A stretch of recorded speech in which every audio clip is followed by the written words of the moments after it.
Ma Mission TV, le miroir du monde. La hausse des salaires des ouvriers non qualifiés. De quels ouvriers nous parlons? Si déjà à Kinshasa, on ne sait pas savoir qui est congolais, qui ne l'est pas. Les Nigérians ont des cartes d'électeurs, les Sénégalais ont des cartes d'électeurs, les Ouest-Africains, tous, ils se déplacent à l'intérieur de notre pays comme s'ils étaient des Congolais. On avait supprimé plus ou moins 10 milliards de dollars. Et de l'autre côté, régulièrement, on vient avec des accords de prêt. Je ne refuse pas, mais qu'on nous fasse un peu le point sur ce point précis. Chers membres du bureau, chers collègues, félicitations au ministre pour leurs exposés. Le ministre du Commerce extérieur a bien explicité, certainement par rapport à l'origine de cet idéal du libre-échange. Il a évoqué certainement des noms. Au moment où l'économie est périphérique, les collègues l'ont si bien dit, l'industrialisation est défaillante. Les infrastructures routières sont inexistantes. Est-ce que ça ne serait pas en effet un grand risque de prendre cette grande décision? Mais on a oublié que l'épine dorsale de cet idéal de libre-échange africain, c'était la route qui devait aller du Caire au Cap. Avec les projets tels que vous le présentez là, on ne peut s'attendre à aucun impact. Avec de grands titres bien sûr, on veut améliorer la santé, on veut réduire la malnutrition. Mais lorsque vous regardez à l'intérieur de ces projets-là, c'est la même chanson. Les pays les moins avancés, entre autres la RDC, ont 10 ans pour la libération progressive des droits des douanes des produits non sensibles et 13 ans pour la libération progressive des droits des douanes des produits sensibles. À terme, l'objectif est d'organiser le libre-échange à l'échelle du continent africain pour au moins 90% des produits.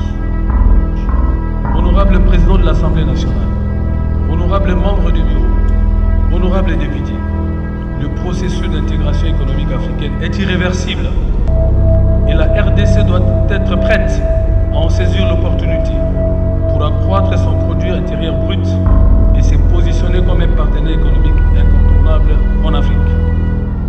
Bien avant d'y parvenir, permettez-moi de saluer l'engagement inestimable du président de la République, chef de l'État, dans le processus de la zone de libre-échange continentale africaine, et ce, à l'instar de son prédécesseur et de ses homologues africains.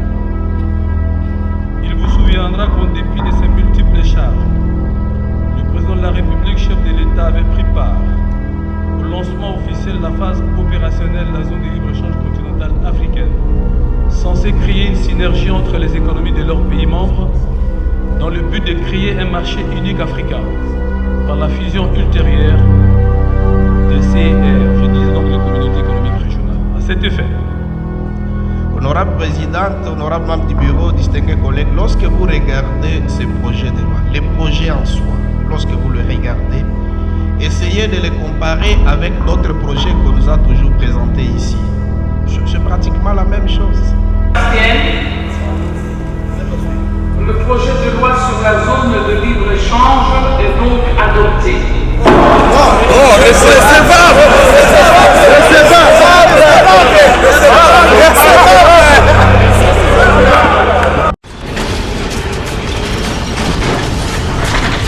Ma Mission TV, le miroir du monde.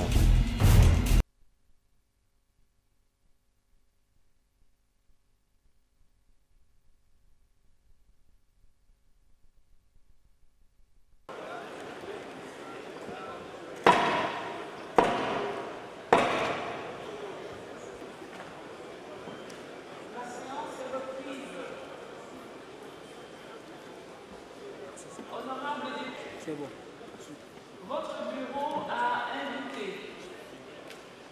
2 membres du gouvernement à prendre part à nos travaux. Il s'agit du ministre des Finances. Œuvre un programme d'action dans le cadre de la stratégie, y compris des mesures d'accompagnement. Premièrement, du financement basé sur la performance pour les services de santé, y compris l'octroi des sous-financements aux prestataires des services de santé primaires, admissibles pour la mise en œuvre dans certaines des régions sélectionnées du projet. 2.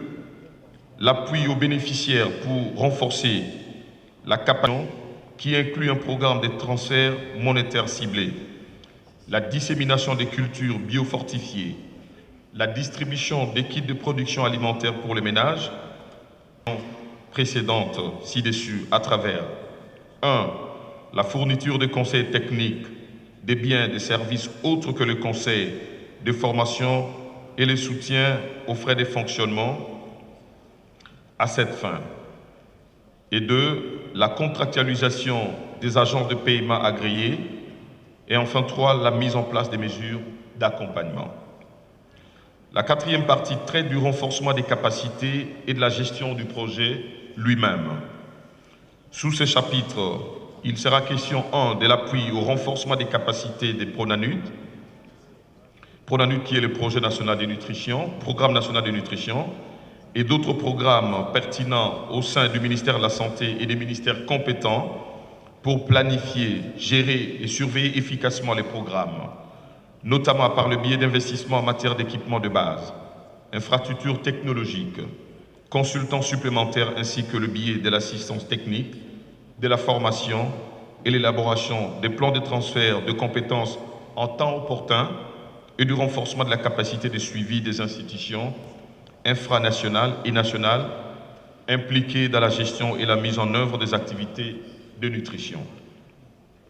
2. Il sera question de l'élaboration et mise en œuvre de technologies de rupture et d'un programme d'apprentissage et d'innovation comprenant des recherches opérationnelles liées au projet pilote de convergence tel que prévu par le point 3 et un apprentissage lié à l'utilisation d'innovations technologiques pour améliorer la prestation des services.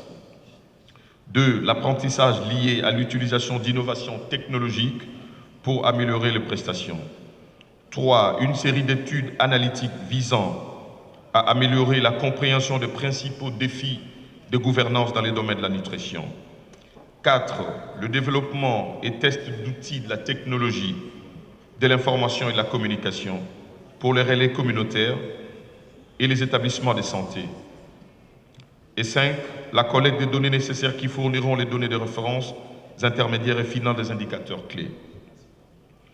Le 3e compartiment de cette 4e partie portera sur le financement de coûts associés à la gestion quotidienne du projet, y compris les frais de fonctionnement de l'équipe de coordination du projet et du comité technique du projet.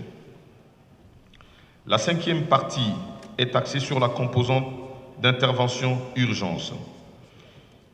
Il s'agira du soutien à un mécanisme de financement d'urgence en cas de catastrophe pouvant être déclenchée par des situations de crise ou d'urgence déclarées, telles qu'une catastrophe naturelle entraînant la déclaration officielle d'état d'urgence nationale, régionale ou une demande officielle du bénéficiaire à la suite d'une catastrophe. Dans ces cas, de fonds provenant d'autres parties du projet seraient réaffectés à cette composante afin de faciliter le financement rapide d'une liste des biens et services tels que énumérés aux parties 1, 2, 3 et 4. En ce qui concerne la date de clôture du financement, elle est prévue pour le 4 juillet 2024. Tels sont, honorable président de l'Assemblée nationale, honorable membre du bureau de l'Assemblée nationale, honorables députés, les grandes lignes de ces projets de loi dont le gouvernement sollicite l'adoption par votre Chambre. Je vous informe par ailleurs que tous les textes de ces accords vous ont été transmis en appui au projet de loi soumis à votre délibération. Les textes des accords signés avec l'association internationale et qui font foi sont évidemment en anglais, qui est leur langue de travail, mais ces textes sont accompagnés d'une traduction française utilisée comme document de travail lors des négociations. Sur ce, je vous remercie pour votre aimable attention. Merci. Honorables membres du bureau, honorables députés, C'est pour moi un grand honneur de prendre la parole devant cette prestigieuse assemblée afin de requérir l'adoption par les élus légitimes du peuple du projet de loi autorisant la ratification par la République démocratique du Congo de l'accord portant création de la zone de libre-échange continentale africaine. Bien avant d'y parvenir, permettez-moi de saluer l'engagement inestimable du président de la République, chef de l'État, dans le processus de la zone de libre-échange continentale africaine, et ce, à l'instar de son prédécesseur et de ses homologues africains. Il vous souviendra qu'en dépit de ses multiples charges, le président de la République, chef de l'État, avait pris part au lancement officiel de la phase opérationnelle de la zone de libre-échange continentale africaine au cours de la 12e session extraordinaire de chefs d'État et de gouvernement de l'Union africaine tenue à Niamey au Niger le 7 juillet 2019. C'est ici encore l'occasion de relever que cet engagement du président de la République, chef de l'État, pour une mise en œuvre bénéfique de la zone de libre-échange continentale africaine en RDC a été nettement rendu par les premiers ministres, chefs de gouvernement, qui, lors de la présentation du programme du gouvernement de la République, devant cette auguste assemblée, avaient mis l'accent sur la nécessité pour la République de tirer le maximum de profit de l'accord portant création de la zone de libre-échange continentale africaine, ZECAF en sigle, ce qui ne peut se réaliser qu'après la ratification par la République démocratique du Congo de cet accord. Honorable Présidente, honorable membre du Bureau, honorable député, ma présentation, hormis la conclusion, va s'articuler sur 5 points à savoir: du contexte de la création de la zone de libre-échange continentale, point 1, 2, de l'état d'avancement de la ratification par les membres signataires, 3, des instruments de la mise en œuvre de la zone de libre-échange continentale africaine, 4, des enjeux de la ratification pour la RDC, et 5, des défis et perspectives pour la République démocratique du Congo, la zone de libre-échange continentale africaine. Honorable député, la ZLECAf s'inscrit dans un long processus d'intégration globale de l'Afrique. Lancé par les pères des indépendances africaines au début des années 60, inspiré de l'idéologie du panafricanisme, ce processus d'intégration a pris forme avec la création de l'Organisation de l'Unité africaine en 1963, une entité politique supranationale censée regrouper le pays africain autour d'un idéal commun sur le plan politique, mais également économique après les avoir libérés du joug colonial. Au milieu des années 90, l'OUA a mis en place des communautés économiques régionales, CR en sigle, censées créer une synergie entre les économies de leurs pays membres dans le but de créer un marché unique africain par la fusion ultérieure des CER, je disais donc les communautés économiques régionales. À cet effet, elle adoptera le 3 juin 1991 le traité d'Abuja, devant servir de document juridique à la réalisation de ces marchés. Entré en vigueur en 1994, ce traité a pour principal objectif, au terme de son article 4, de promouvoir et de renforcer la coopération entre les communautés économiques régionales et de coordonner leurs politiques en vue de la mise en place progressive de la communauté économique africaine. En 2002, l'OUA se transforme en Union africaine avec pour objectif principal l'intégration économique de l'Afrique, à l'image de l'Europe avec l'Union européenne.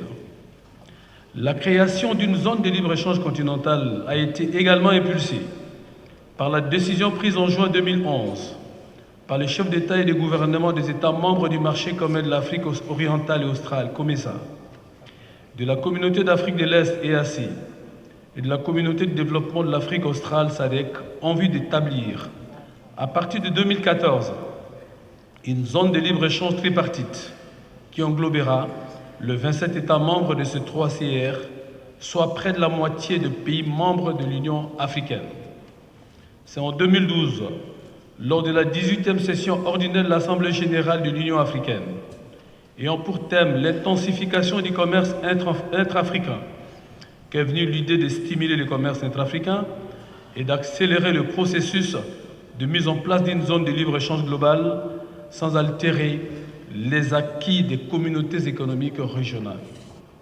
De ces faits, depuis 2012, l'Union africaine s'est mise dans la dynamique de création d'une zone de libre-échange continentale africaine.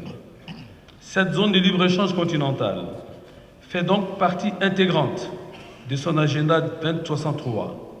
Cet agenda est un plan d'action et vision globale de 50 ans visant à bâtir une Afrique prospère, unie et pacifique. Elle a été énoncée en 2013 lors du 20e sommet de l'Union africaine, marquant le 50e anniversaire de la création de l'OUA, et adoptée en 2015 lors de son 24e sommet ordinaire. La zone de libre-échange continentale africaine est donc l'un des projets phares de cet agenda 2063 de l'Union africaine. 2. De l'état d'avancement de la ratification par les membres signataires. De 2016 à 2017, ils s'en étaient successivement suivis de réunions de groupes de travail technique du Forum de négociation des hauts fonctionnaires du commerce et de ministres du commerce de l'Union africaine. Adopté et ouvert à la signature le 21 mars 2018 à Kigali, au Rwanda, l'accord portant création de la zone de libre-échange continentale africaine avait enregistré au départ 44 signatures des États membres de l'Union africaine. On s'est compris la République démocratique du Congo. Il a été signé en même temps avec 3 protocoles respectivement relatifs au commerce des marchandises, au commerce des services, ainsi qu'aux règles et procédures de règlement des différends. Le chiffre de 44 États africains, record dans les annales de l'architecture juridique de l'Union africaine, est passé une année après à 54 États signataires. À ces jours, seul l'Érythrée n'a pas encore signé l'accord et à ce titre, la Commission de l'Union africaine poursuit ses efforts de dialogue avec le gouvernement érythréen en vue de sa signature et de sa ratification.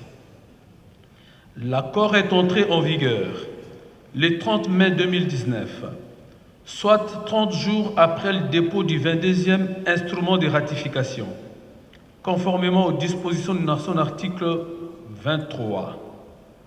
Au 1er novembre 2019, 28 États membres ont déposé leur instrument de ratification auprès de la Commission de l'Union africaine et sont devenus conséquemment des États parties, à savoir le Burkina Faso, le Tchad, la République du Congo, la Côte d'Ivoire, le Djibouti, l'Égypte, l'Eswatini, la Guinée équatoriale, l'Éthiopie, le Gabon, la Gambie et le Ghana, la Guinée, le Kenya, le Mali, la Mauritanie, l'île Maurice, la Namibie, le Niger, le Rwanda, la République arabe sahraoui démocratique, le Sao Tomé et Principe, le Sénégal, la Sierra Leone, l'Afrique du Sud, le Togo, l'Ouganda et le Zimbabwe. 3. Des instruments de la mise en œuvre de la zone de libre-échange continentale africaine. Tel qu'indiqué ci haut, c'est à l'occasion de la 12e session extraordinaire de chefs d'État et de gouvernement de l'Union africaine, tenue à Niamey, au Niger, le 7 juillet 2019, que la phase opérationnelle de la zone de libre-échange continentale africaine a été lancée, soutenue par les instruments suivants. 1. Les règles d'origine convenues applicables dans la zone. 2. Les tableaux de bord de l'Observatoire du commerce de l'Union africaine. 3. Les tableaux de bord protégés par un mot de passe du commerce des marchandises dans la zone de libre-échange continentale africaine. 4. Le système panafricain de paiement et de règlement. Et 5. Le mécanisme en ligne de notification, de suivi et d'élimination des barrières non tarifaires. 4. Des enjeux de la ratification pour la République démocratique du Congo. Honorables députés, vous pouvez facilement vous apercevoir que la zone de libre-échange continentale ainsi retracée n'est pas un projet isolé. Elle forme, avec les autres projets de l'Union africaine, un tout cohérent dans la perspective de renforcer l'intégration régionale et atteindre les objectifs de l'agenda 2063 de l'Union africaine. Elle ambitionne de faire de l'Afrique le plus grand marché unique du monde, avec comme objectif la réduction des barrières douanières et la promotion des échanges intra-africains. Les projections de la Commission économique de l'Union africaine relative révèlent que la mise en œuvre de la zone de libre-échange continentale africaine aura entre autres pour effet 1. Le développement des échanges commerciaux intra-africains attendu à 52,3%, soit un total de 34,6 milliards de dollars, partant des 17% actuellement, pour un marché de plus de 1,2 milliard de consommateurs et de 2,5 milliards en 2050. 2. La hausse des salaires réels des travailleurs non qualifiés. 3. La transformation structurelle et industrielle de l'Afrique, ainsi que la création de chaînes de valeur régionales et continentales, voire mondiales. 4. La réduction considérable des barrières tarifaires et la suppression de barrières non tarifaires, résultant de la pluralité des communautés économiques régionales et la facilitation des échanges qui en découlent et qui consacrent l'élargissement des marchés pour les commerces des marchandises et des services avec des externalités positives.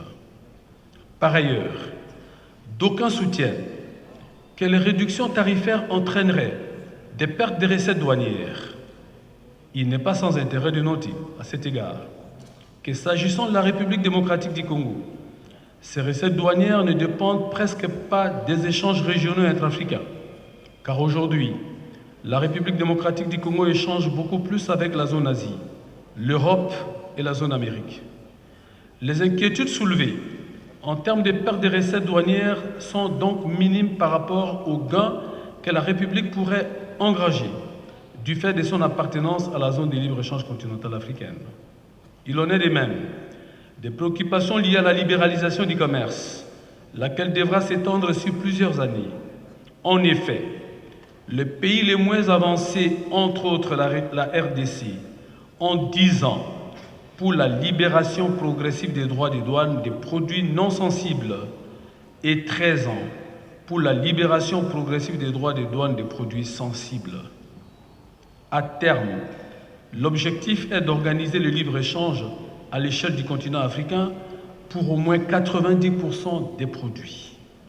Chaque État élimine ainsi progressivement les droits à l'importation ou les taxes à effet équivalent sur les produits originaires de notre État partie, suivant les dispositions de l'article 7 du protocole sur le commerce des marchandises de la zone de libre-échange continentale africaine faisant partie du protocole, de l'accord voulais-je dire. Dans les circonstances exceptionnelles, un État partie a la latitude de requérir la modification de ces listes de concessions tarifaires. Autant il a la latitude d'imposer des mesures de protection d'une industrie naissante ayant une importance stratégique au niveau national. Chaque État est habilité à appliquer des mesures correctives commerciales en prenant en compte les dispositions de l'accord général sur les tarifs douaniers et le commerce GATT, en sigle, de 1994, et l'accord de l'OMC sur les mesures de sauvegarde. 5. Des défis et perspectives pour la République démocratique du Congo. Honorables députés, plusieurs défis sont par ailleurs à relever. Le plus grand défi est lié à l'extraversion de l'économie congolaise, qui le rend de plus en plus vulnérable aux chocs exogènes. Et elle ne peut y demeurer ainsi indéfiniment. C'est ainsi qu'à juste titre, le 17e pilier du programme du président de la République et le 7e pilier du programme économique du gouvernement, consacré à la diversification de l'économie et à la création des conditions d'une croissance inclusive, seront suivis. En effet, en dehors de sa signature, plutôt en dehors de la signature de l'accord portant création de la zone de libre-échange continentale, la République démocratique du Congo est membre de l'OMC, de la CEAC, de la SADC et du COMESA. Il s'est donc avéré que pour tirer au mieux profit du libre-échange, il faudrait une bonne articulation entre les productions des biens et services exportables et les productions de consommation intérieure, notamment celles de biens de consommation de masse, afin de réduire la dépendance du pays aux importations. Car en effet, l'appartenance au système commercial multilatéral et l'adhésion à l'intégration régionale ne doivent en aucun moment remettre en cause les intérêts supérieurs de la nation ou ne doivent empêcher le gouvernement de la République à réaliser le bien-être de la population. C'est pourquoi, à l'issue des réflexions menées par le gouvernement, le 15 novembre 2019, en Conseil des ministres, le projet portant création de l'Agence nationale des exportations a été créé. Pour répondre donc à ces différents défis, il aura pour but de permettre à la RDC la participation active à l'intégration régionale, l'amélioration du pilotage de la politique des exportations, le renforcement de l'offre et de la compétitivité des produits congolais d'exportation, l'acquisition d'une meilleure maîtrise de la demande extérieure, le bénéfice maximal de la globalisation dans ses 3 dimensions, à savoir échanges commerciaux, mouvement des capitaux, investissements directs étrangers. Le développement des infrastructures de transport ainsi que la réduction du déficit énergétique constituent aussi des défis à relever par la République démocratique du Congo pour sa participation efficiente au commerce intra-africain. À cet égard, l'adoption par les gouvernements des 6 zones économiques spéciales ainsi que du corridor du développement industriel sont des vecteurs de compétitivité de notre économie. Un autre défi à relever, non le moindre, pour la RDC, mais aussi de tous les États africains, est d'ordre sécuritaire. Ainsi, au-delà des solutions militaires envisagées par chaque État, la zone de libre-échange continentale s'offre par ailleurs comme un canal appréciable pour une prise en charge communautaire effective de la question. Il s'agit pour les pays africains en conflit armé et en proie à des troubles sécuritaires de changer de paradigme. La zone de libre-échange continentale africaine permet ainsi de se servir des questions de commerce et de l'investissement comme moyen d'établissement d'une paix durable en Afrique. Honorables députés, vous avez sans aucun doute noté, j'en suis convaincu, que la vision du gouvernement de la République en matière de la politique commerciale, portée par les ministères du Commerce et approuvée par l'Auguste Assemblée lors de la présentation du programme du gouvernement, consiste à développer un environnement économique propice aux échanges tant intérieurs que extérieurs. Cette politique n'est donc pas celle de clouer l'économie nationale dans l'autarcie, mais d'une ouverture rationnelle, susceptible de booster la production intérieure, de créer des emplois et par ricochet de réaliser le bien-être de la population.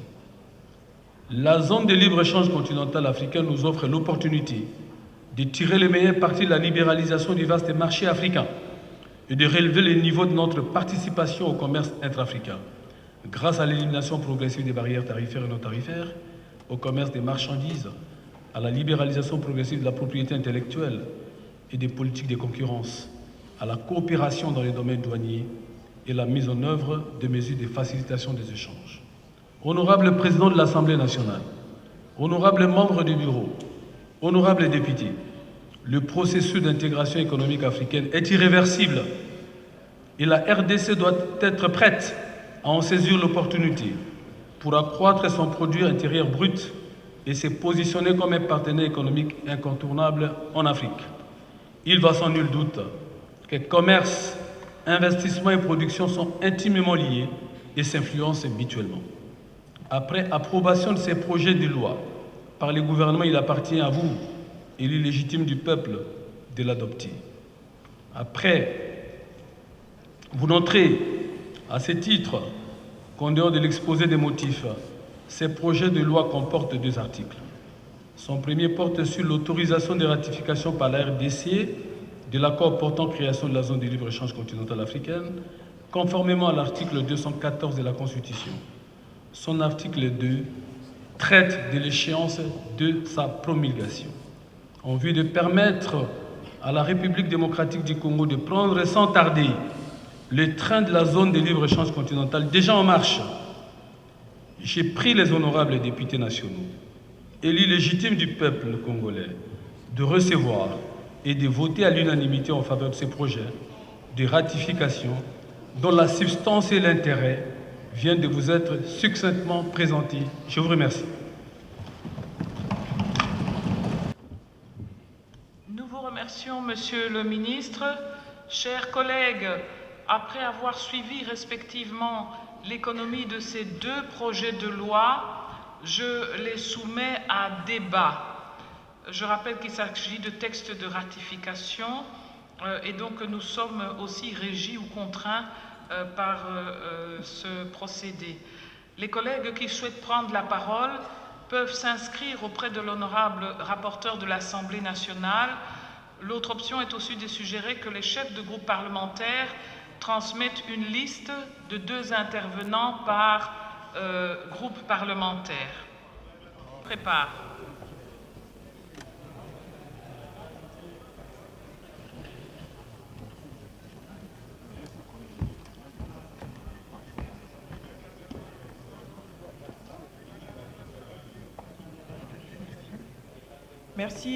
Merci honorable présidente, chers membres du bureau, chers collègues, félicitations aux ministres pour leurs exposés. Le ministre du Commerce extérieur a bien explicité, certainement par rapport à l'origine de cet idéal du libre-échange. Il a évoqué certainement des noms qui ont vraiment milité pour que ça se concrétise. Mais on a oublié que l'épine dorsale de cet idéal du libre-échange africain, c'était la route qui devrait aller du Caire au Cap. Et c'est cette route qui allait avoir des ramifications dans les pays, qui allait faciliter les échanges entre les États. C'est au fait le troc, si je peux le dire, le troc du modèle africain. On se rencontre à telle heure sous l'arbre, vous me donnez et moi je vous donne ce que j'ai. C'est un échange. Et les collègues l'ont si bien dit, qu'est-ce que nous allons donner aux autres? Les effets attendus, selon Monsieur le ministre, le développement des échanges commerciaux qui vont rapporter 34,6 milliards, ce qui n'est pas aussi un postulat. La hausse des salaires des ouvriers non qualifiés. De quels ouvriers nous parlons? Si déjà à Kinshasa, on ne sait pas savoir qui est congolais, qui ne l'est pas. Les Nigérians ont des cartes d'électeurs, les Sénégalais ont des cartes d'électeurs, les Ouest-Africains, tous, ils se déplacent à l'intérieur de notre pays comme s'ils étaient des Congolais. L'industrialisation du continent, ça non plus, ce n'est pas un acquis. Parce que nous savons ce qu'il en reste du projet Power. Ces projets qui consistaient à électrifier toute l'Afrique et par ricochet industrialiser l'Afrique. Nos préoccupations, Monsieur le ministre, au moment où l'économie est périphérique, les collègues l'ont si bien dit, l'industrialisation est défaillante, les infrastructures routières sont inexistantes. Est-ce que ça ne serait pas en effet un grand risque de prendre cette grande décision? Et puis, ce que nous remarquons en Afrique, malheureusement, il y a superposition des ambitions et des organes. Qu'en est-il du NEPAD, qui nous a chanté aussi pratiquement les mêmes chansons? Au niveau interne, en amont, avez-vous discuté avec la FEC, par exemple, les entrepreneurs, les fiscalistes, les économistes? Est-ce qu'il y a eu des discussions appropriées?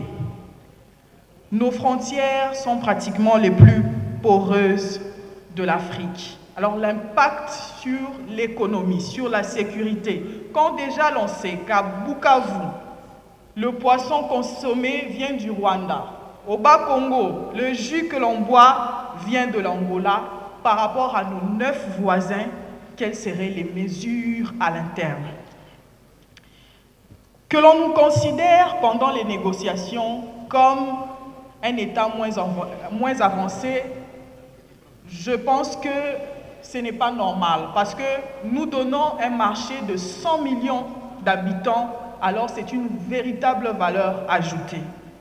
En ce qui concerne la malnutrition, chers collègues, le développement doit être structurel et non conjoncturel.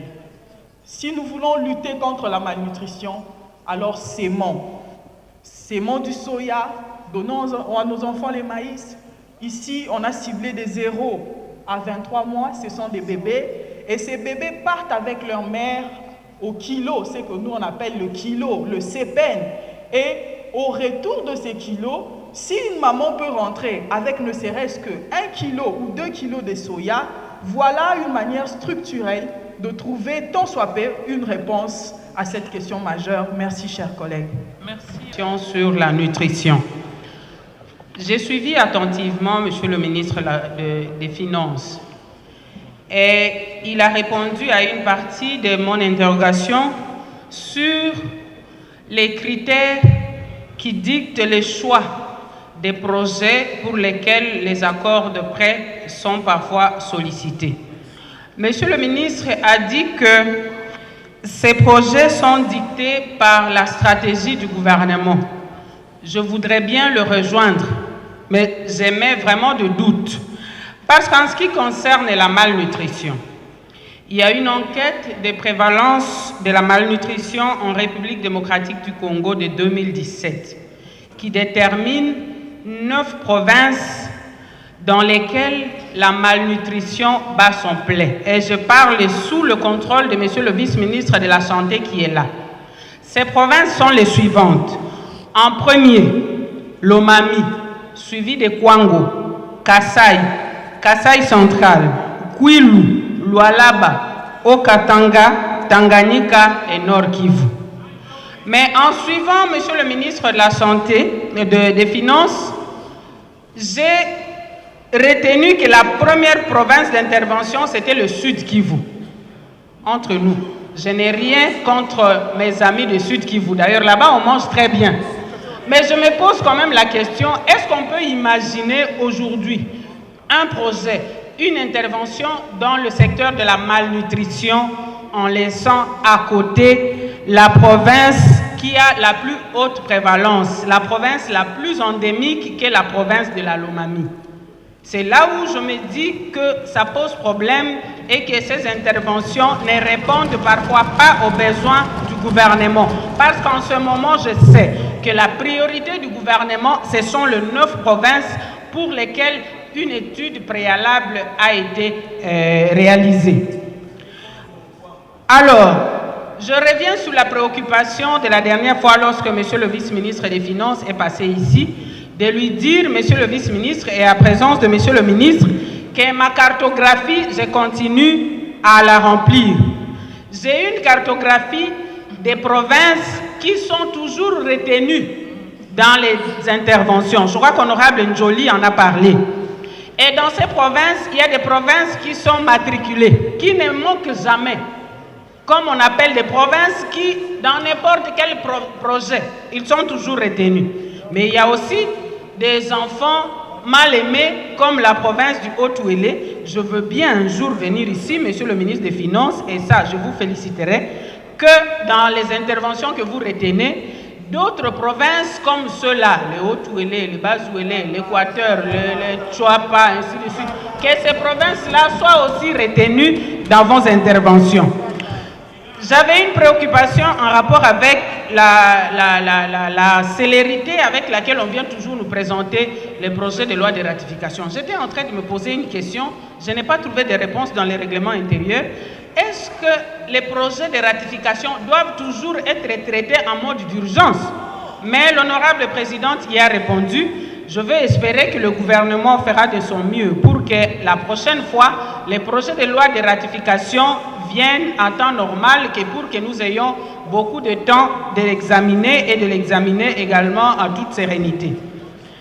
Concernant le projet de loi sur la zone de libre-échange, comme certains de mes collègues, j'émets quand même beaucoup de réserves parce que, honnêtement, mon pays, la RDC, n'a rien à offrir aux autres à ce jour.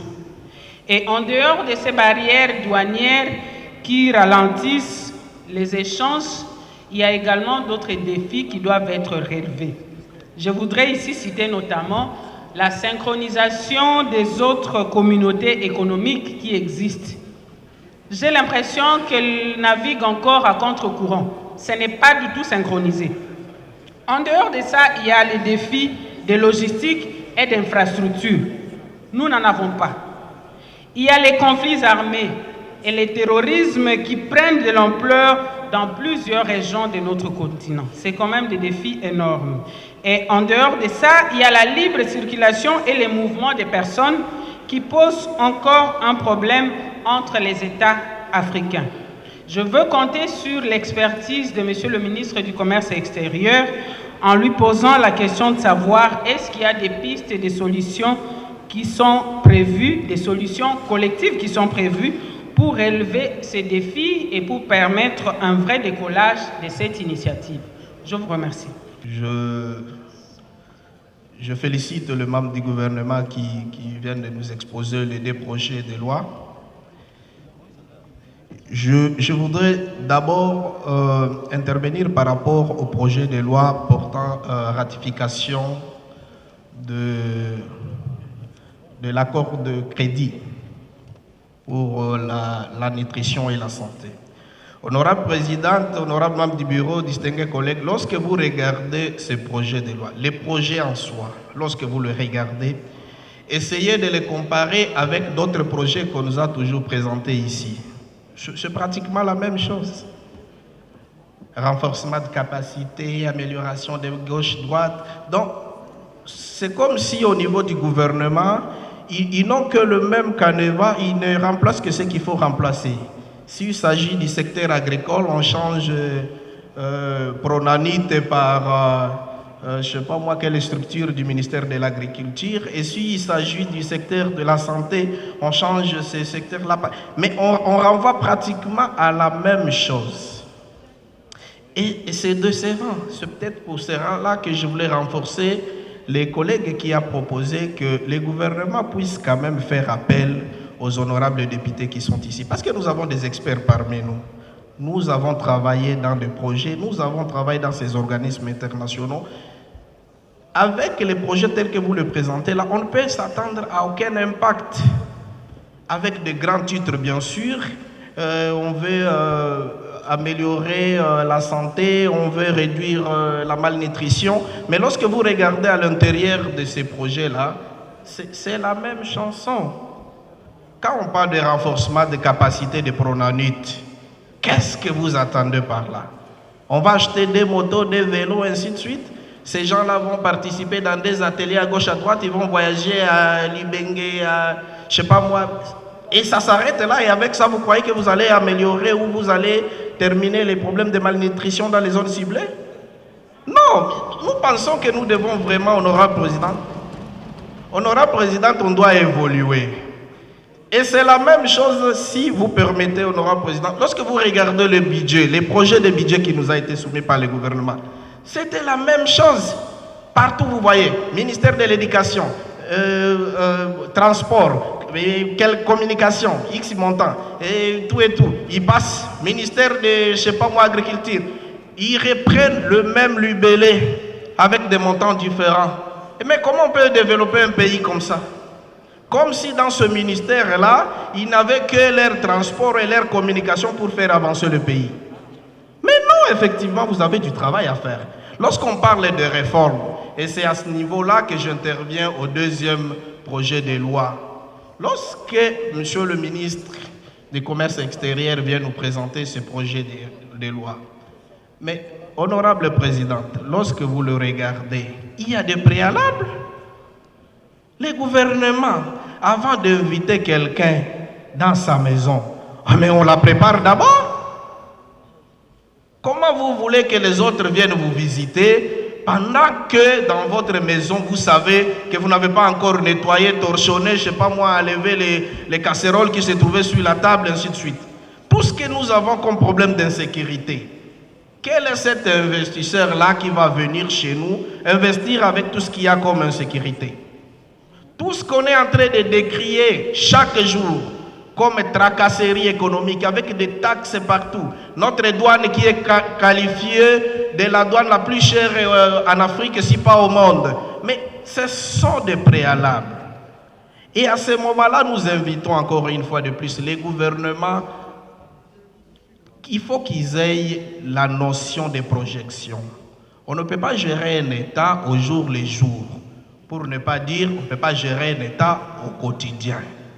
Il faut une planification. Honorable Rachidi, je cite, honorable présidente, il faudra que le gouvernement puisse baliser avant de nous proposer ces projets d'adoption. Parce que là, je me dis, peut-être ça sera une recommandation, je propose à ce que Monsieur le ministre de l'économie change peut-être l'intitulé de ces projets de loi-là, que ce soit projet de loi portant autorisation de libre pillage des ressources de la République démocratique du Congo. Parce que franchement, à l'état actuel des choses, il ne s'agira que de piller nos ressources, un point barre. Parce que nous n'avons rien à donner aux autres et nous n'avons aucune condition pour attirer les autres à venir vers nous.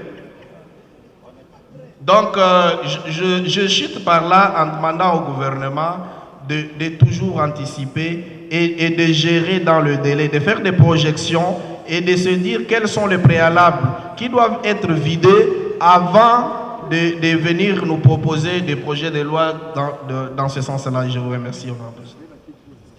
Merci, honorable Rachidi. Honorable Bonanné intervient, sera suivi par honorable Henri Thomas Lokondo et l'honorable Hilaire Kasuka se prépare.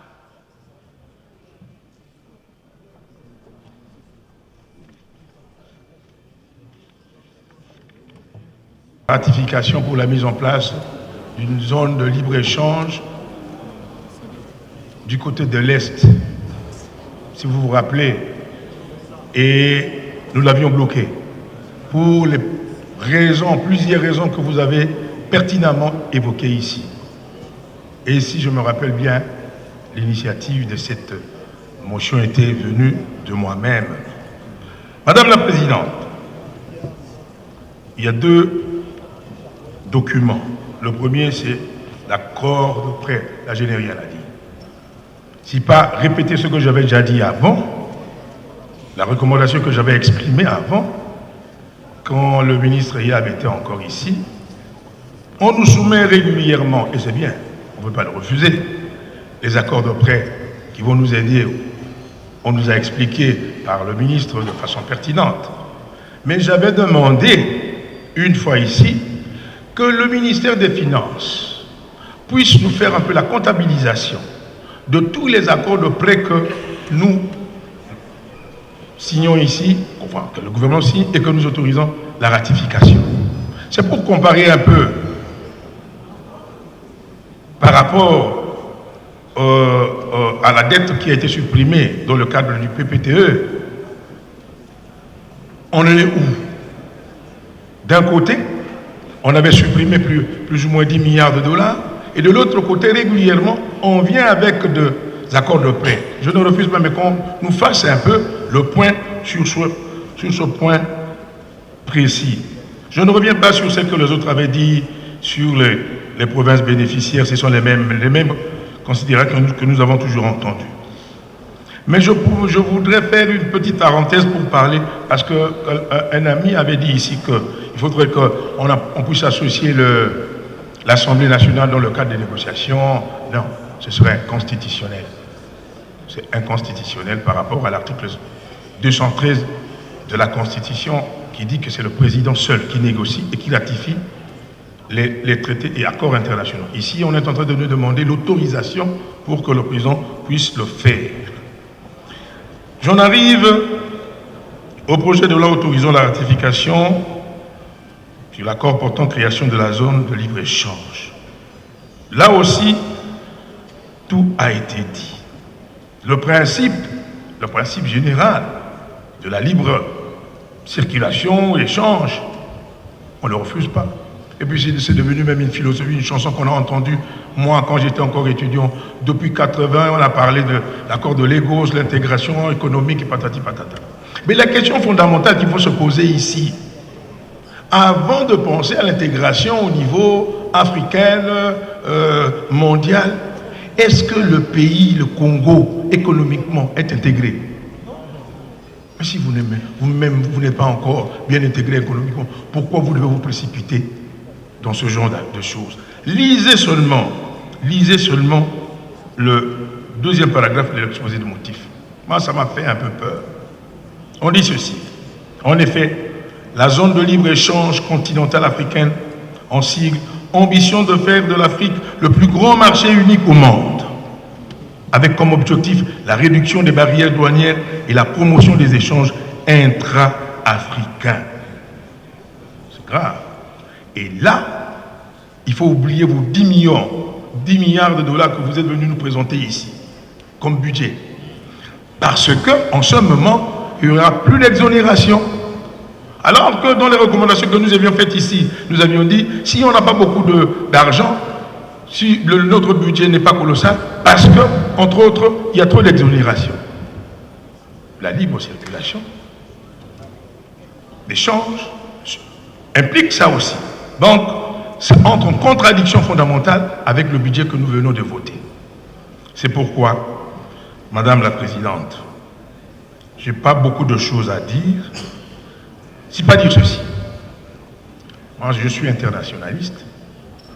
En matière de droit international, en matière de traité, si vous n'êtes pas membre signataire originaire, vous pouvez être membre adhérent. Donc, comme je l'avais dit une fois, la gestion d'un État, ce n'est pas une course de vitesse, c'est une course de fond. Mettons ça, comme vous l'avez dit, au niveau de la commission, nous allons évaluer techniquement, on prendra tout le temps pour voir si on peut être membre signataire originaire immédiat avec le délai butoir qu'on nous a donné, ou si on sera membre adhérent. Où est le problème? Je ne sais pas si j'ai bien dit, Madame la Présidente, j'ai soumis et vous remercie. L'État. Monsieur le ministre du Commerce extérieur pour ses réponses. Monsieur le ministre, vous avez la parole.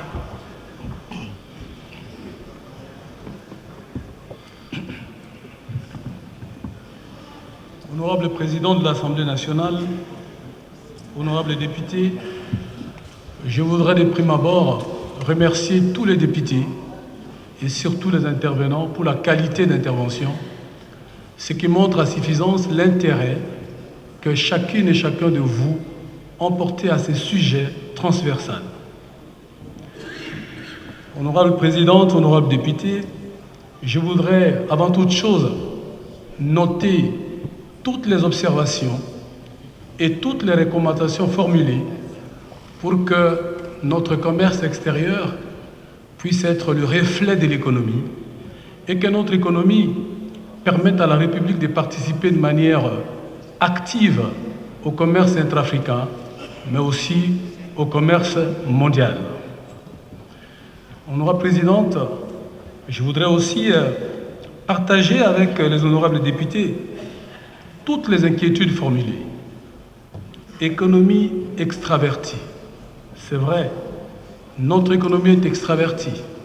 Et un député a dit si bien, nous produisons ce que nous ne consommons pas et nous consommons ce que nous ne produisons pas. Ça veut dire simplement que nous produisons quelque chose. La question, pourquoi on ne consomme pas ce qu'on produit et pourquoi on consomme ce qu'on ne produit pas? Il faut changer de paradigme. Il faut donc désormais que nous puissions nous placer sur l'orbite d'une économie qui produit ce que ses citoyens consomment et exportent à la suite. Il faut que nous fassions en sorte que notre dépendance vis-à-vis des importations soit de plus en plus réduite.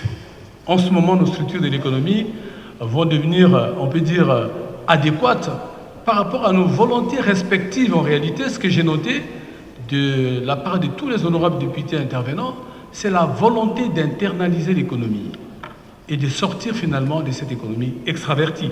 Et c'est la volonté du gouvernement. La vision du président de la République, le programme du gouvernement adopté ici, n'est fait que structurer cette volonté. Le Premier ministre l'a dit ici, nous devons développer à partir de la base. Et donc, à chaque ministre de pouvoir, dans son secteur respectif, pouvoir travailler en cohérence avec le programme du gouvernement, qui lui est en cohérence avec le programme du chef de l'État, pour que finalement nous sortions de cette situation qui n'a fait que trop durer, d'une économie structurée, de sorte à dépendre de l'extérieur. Je partage aussi les inquiétudes en rapport avec quelques déficits au niveau interne qui font que beaucoup de députés considèrent, des honorables députés, considèrent que nous risquons de nous présenter face à ces marchés de façon un peu plus affaiblie. C'est possible. Le déficit d'infrastructure, il est là. Le déficit énergétique, il est là. Si nous avons ces potentiels dont nous disposons, alors que nous avons un déficit infrastructurel fort, en même temps qu'on a un déficit énergétique fort aussi, il n'est pas possible de développer l'agro-industrie, il n'est donc pas possible de pouvoir nous lancer dans un programme d'industrialisation efficace. Et donc ces défis-là, nous les partageons en tant que gouvernement, et le gouvernement travaille pour pouvoir s'en sortir. Des propositions sont faites. Les corridors des transports, les corridors de développement industriel, les zones économiques spéciales, c'est adopté par votre gouvernement. Et c'est dans cette perspective-là que nous sommes en train de nous lancer pour que notre économie soit structurée, de sorte finalement à, j'ai dit tout à l'heure, changer de paradigme, mais je dirais mieux, changer de donne et être compétitif sur le marché international. L'environnement des affaires, c'est un défi commun.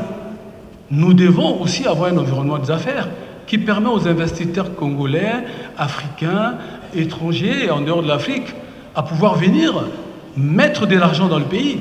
L'économie, c'est vrai, l'État a un rôle économique majeur en termes de construction d'infrastructures, etc. Mais c'est les privés qui construisent l'infrastructure. Il faut donc donner aux privés un environnement économique propice qui lui permet d'amener des millions et des milliards. En République démocratique du Congo, nous y travaillons.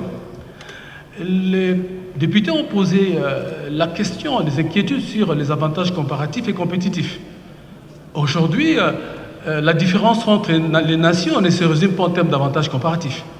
La différence entre les nations aussi s'explique par la qualité de la gouvernance, la qualité des institutions, la lutte contre la corruption. Finalement, ça s'appelle capital intangible. Et donc, c'est vrai que nous sommes dotés de beaucoup de ressources, mais c'est en même temps vrai que nous avons à pouvoir travailler de sorte que, y compris en rapport avec les politiques fiscales, parce que ça a été énoncé tout à l'heure, que notre fiscalité soit alléchante, je veux dire incitative, de sorte que les avantages compétitifs soient améliorés substantiellement, afin que nous puissions gagner ces potentiels des consommateurs africains. Ça fait 1,25 milliard. On ne doit pas se considérer simplement comme ces pays déversoirs. Nous devons être ces pays à la conquête des marchés extérieurs. Et je pense que c'est ça le défi qui est le nôtre, un défi partagé entre toutes les institutions. Donc je disais que j'ai partagé toutes ces inquiétudes. Inquiétudes sécuritaires aussi. Mais quel est ces Congolais qui ne voudraient pas que demain déjà, que le pays soit totalement pacifié? Il n'y a pas de développement sans paix. Et donc il est clair que nous devons travailler de sorte que le développement puisse s'amorcer. Et il y a un préalable à cela, c'est la paix, mais entre-temps, nos pays commercent. La République démocratique du Congo a 9 voisins, mais tous les voisins commercent, nos peuples commercent. Aller à Lufu, aller à Boma, aller à Aru, que sais-je encore, Kasumbalesa, la petite barrière de Goma. Vous allez trouver des Congolais et des populations des pays voisins qui échangent nuit et jour depuis que le monde est monde. Donc, le commerce existe déjà, mais à un certain niveau.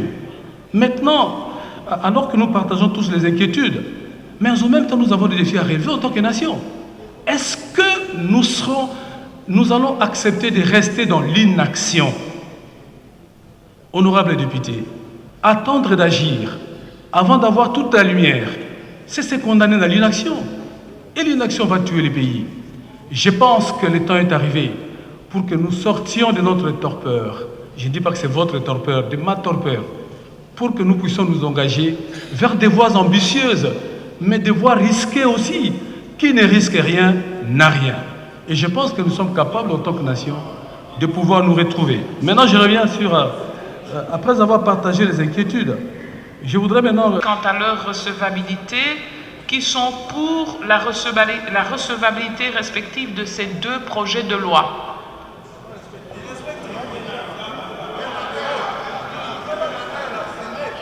Qui sont contre?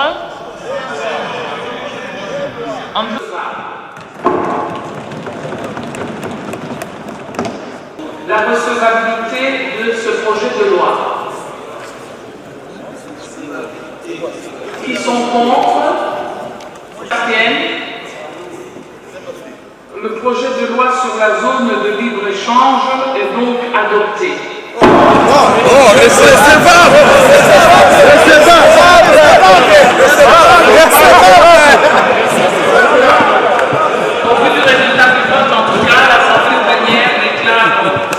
recevable. Ces deux projets de loi sous examen.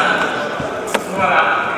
Chers collègues, nous envoyons et nous rappelons que nous envoyons le projet de loi autorisant la ratification de l'accord en création de la zone de libre-échange ZLECA à la commission mixte économique, financière et de contrôle budgétaire associée à la commission de relations extérieures pour l'examen. Cette commission mixte devra prendre toutes les dispositions en vue de réaliser le travail qui lui sera confié et en déposer le rapport au bureau de l'Assemblée nationale dans les délais les plus diligents, mais enrichis par les remarques, les recommandations et les critiques que nous avons entendues ici. Pour le reste, les autres collègues non membres de cette commission mixte, tout comme les membres du gouvernement, pourront utilement prendre part aux travaux de cette commission mixte si nécessaire. Chers collègues, cela étant, en votre nom, nous voudrions remercier M. le ministre du Commerce extérieur pour sa disponibilité et les explications fournies à l'auguste Assemblée. Sur ce, nous prions ainsi que ses collaborateurs viendront prendre congé de l'Assemblée nationale et nous restons avec le ministre des Finances. Il s'agit d'une demande légitime de nous élus du peuple. Nous avons toujours insisté auprès du gouvernement pour bien gérer. Et c'est pour ça qu'on nous a donné le mandat de contrôler. Il ne s'agit pas des doutes que nous jetons, nous avons exhorté, nous avons rappelé.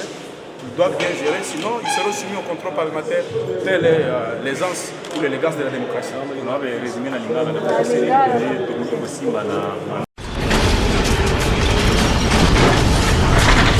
Ma mission TV, le miroir du monde.